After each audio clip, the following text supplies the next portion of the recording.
This is the new Pagani. It's not an S or an F or an RS or even the fabled LH. It's not a Zonda at all. This is the brand new car. This is the Huayra, and we are lucky enough to be the first journalist, the first magazine in the world to drive it.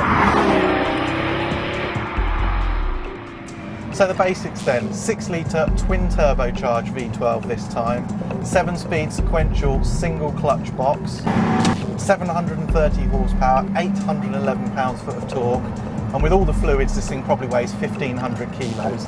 The power to weight ratio is through the roof. This is proper Veyron performance. So the biggest change with this car, there are lots and lots, but fundamentally the biggest one is the change from normally aspirated to twin turbocharged.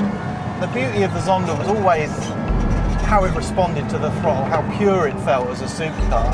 This thing, we were worried that that would all be gone, but AMG have done a mega job with this engine. The throttle response is superb, and the performance is absolutely nutty. So this has got a 7-speed X-Track box. To be honest, it's a little bit clunky when you're slow-speed manoeuvring. It's nothing like the best of the twin clutch. Not as good as the last of the single clutch from Ferrari, but when you're up to speed, it's brilliant. Really suits the character of the car. The gearbox at the back is actually transverse, so the whole drivetrain is shrunk up inside the wheelbase.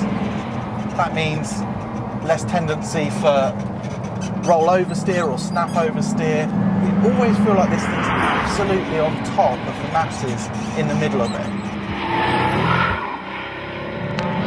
How does this thing feel generally? Well, it feels really fast, it's quite supple, which is a real Pagani trait, but it's not soft, it's not all springy and soft and old manny. It feels like a proper supercar. I love the gearbox, I love the kick of the gearbox. I think that manoeuvring speeds it is pretty poor in some respects, but when you get up it, the character of this thing changes and it becomes a proper big boy's toy. One thing that's unique about the Huayra is the active aero. So it's only ECU, and it does some crazy stuff. There's active at the rear and at the front. They tell me it works. All I know is that the car feels stable, really stable. How much of that is the aero, I'm not sure, but it's a really cool feature. Well, for me the steering is a bit slow and a bit heavy. This is a lightweight supercar, and yet the steering's quite heavy, and it never gives you the sense of agility that you expect. There's quite a lot of understeer built in. I think that's fine with this car, I have to say. With this power delivery, this sheer amount of power and rear-wheel drive only, a bit of understeer is no bad thing. There's loads of traction, loads and loads of traction, even in second gear.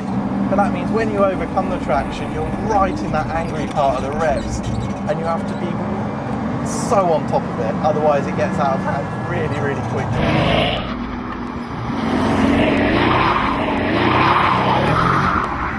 So it's been a real privilege to drive this thing. It's a nutty car.